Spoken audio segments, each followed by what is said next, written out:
오늘도 큐티로 나오신 모든 분들 환영하고 축복합니다. 오늘의 말씀은 신명기 16장부터 17, 18장까지의 말씀입니다. 벌써 신명기도 많이 왔네요. 오늘 말씀을 보면 여지껏 저희가 배워왔던 여러가지 절기들이 16장에서 나오게 됩니다. 새로운 시대에게 하나님께서 이런 일들을 이미 행하셨다라는 것을 보여주는 절기들이죠. 바로 유월절과 무교절, 그리고 보시면 초막절, 그리고 77절이 나옵니다. 모두 감사의 제사를 드리는 하나님께서 우리에게 베푸셨던 일들에 대한 기억을 하게 되는 절기들이죠. 유월절은 애굽에서 우리를 속량하여 주신 그 하나님의 은혜를 기억하는 것이고, 또한 무교절에서는 우리를 빨리 탈출시키기 위해 하나님이 행하셨던 그 10가지 재앙들과 그 홍해를 가르쳤던 그 일들을 기억나게 하는 무교절이 7일 동안 있습니다. 또한 보시면 77절, 우리의 수확, 처음 농사를 시작해서 마치는 그때까지의 49일을 하나님께서는 기억해서 하나님을 기뻐하는 날로 정하셨고, 또한 여기서 보는 마지막으로는 초막절, 7월 15일 날 시작되는 7일 동안의 장막에서 생활하는 겁니다. 너희가 이 텐트를 짓고 이 40년의 광야 생활을 얼마나 은혜 가운데 지나왔는지를 기념하게 하고 기억하게 하는 그런 절기들이죠. 우리에게도 이런 시간들이 있습니다. 우리의 이전의 삶 가운데서 하나님이 우리에게 어떻게 역사하셨고, 그때를 생각해 보니 하나님 우리를 이렇게 이끄셨구나, 우리를 이렇게 속량하셨구나, 나의 이전의 삶이 너무너무나 힘들었는데 하나님을 만나고 나니까 우리가 이렇게 변했구나 라는 여러분의 기억의 때가 있을 것입니다. 만약에 그것이 없다면 하나님께서 반드시 여러분에게 예수를 믿었던 삶과 예수를 믿지 않았던 삶의 극명한 차이를 발견해 나가는 그런 시간을 허락하실 거라고 저는 믿습니다. 그래서 오늘 16절의 말씀에서는 여러 가지 계속 반복되는 말들이 나오죠. 여러분 읽으시면 하나님께서 특별히, 또 모세가 특별히 이 책을 통해서 원하는 말들이 있습니다. 그것은 바로 여호와께서 자기의 이름을 두시려고 택하신 곳이라는 그런 말입니다. 하나님께서 자기의 이름을 두시는 곳이 택해져 있다는 이야기입니다. 그것이 어디입니까? 성막이었으며, 그것이 나중에는 17장 이후로 나아가면 그것이 어떤 사람에게, 왕에게, 레위인에게 하나님은 그 택하심을 준 그 장소, 그 사람이 있다는 이야기죠. 하나님 왜 그 이름을 두시려고 택하신 곳이 필요하신가? 하나님은 그곳에 거하는 것을 즐거워하시기 때문입니다. 성막에 있기를 원하시는 겁니다. 그 죄가 씻겨지고 여러분이 아무런 흠이 없이 나아갈 수 있는 그때를 하나님께서 기억하고 기다리고 계시는 거고, 레위인 순결하여 하나님 앞에 기업이 하나님인 그 사람들에게 하나님은 말씀하시면서 내가 너희와 함께 있고 싶다. 그것이 지금 이 시대에, 또 이 시대, 이전 시대에는 왕이란 사람, 하나님이 택하셔서 부르는 받은 왕, 보시면 17장 14절 15절에 보면 반드시 내 하나님 여호와께서 택하신 자를 내 위에 왕으로 세울 것이다. 하나님이 택하신 자가 있다는 겁니다. 택하신 장소, 택하신 사람, 그것이 지금 시대에는 바로 여러분입니다. 여러분이 성전이라고 말씀하셨습니다.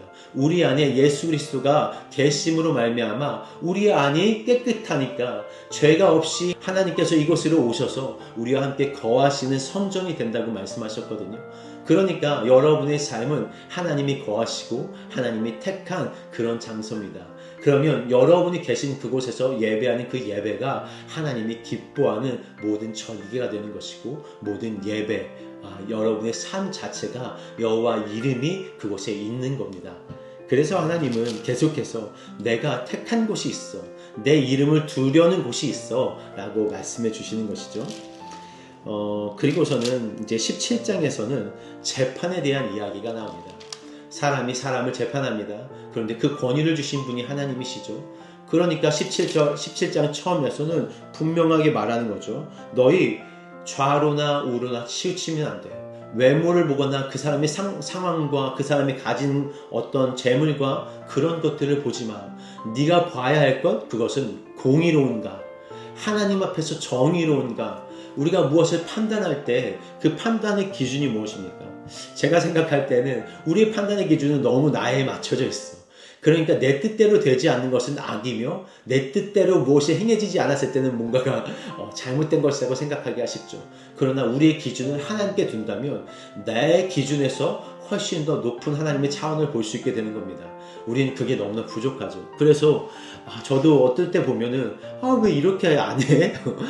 왜 내 말대로 따르질 않는 거야? 라고 이제 생각되는 때가 있어요. 그러면 그때는 좀 불만이고 좀 마음이 어려웠다가도 이후에 지나서 생각해 보면 내가 너무 무지했구나.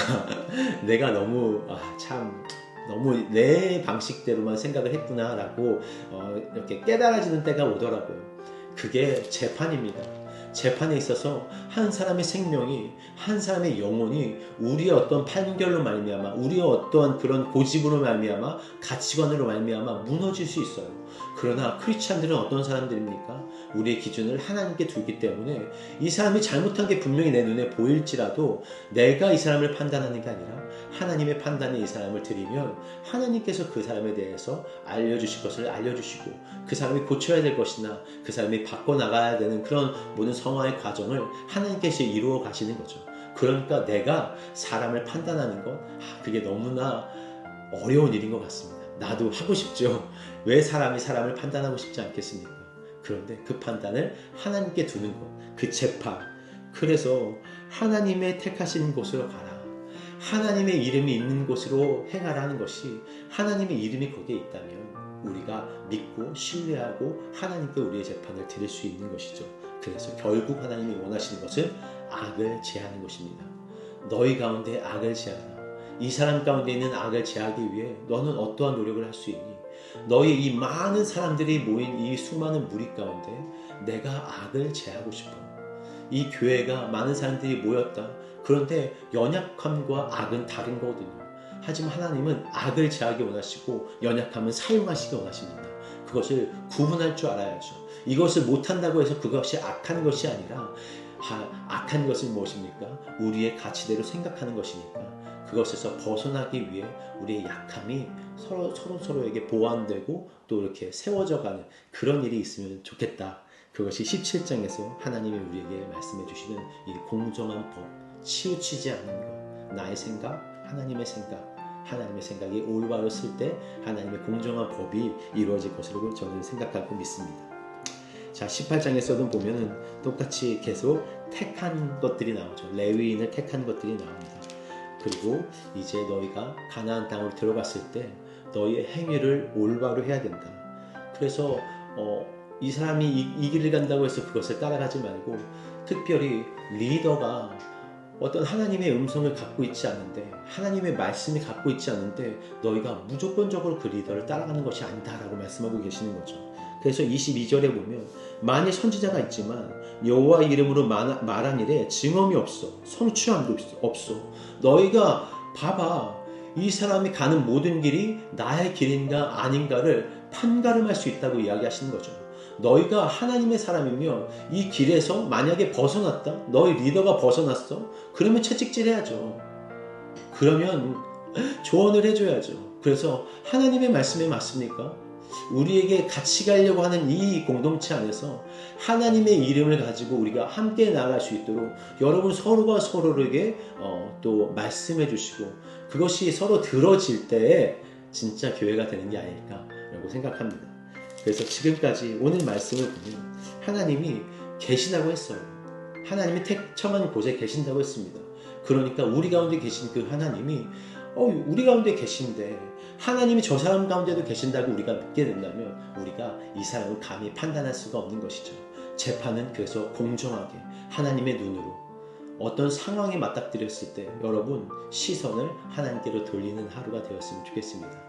좋은 주말이네요. 여러분 오늘 좋은 하루 보내시고 이 주말 가운데 하나님이 여러분에게 주시는 말씀이 무엇인지 생각하십시오. 여러분은 하나님이 택한 장소이며 하나님의 거룩한 성전입니다. 축복합니다.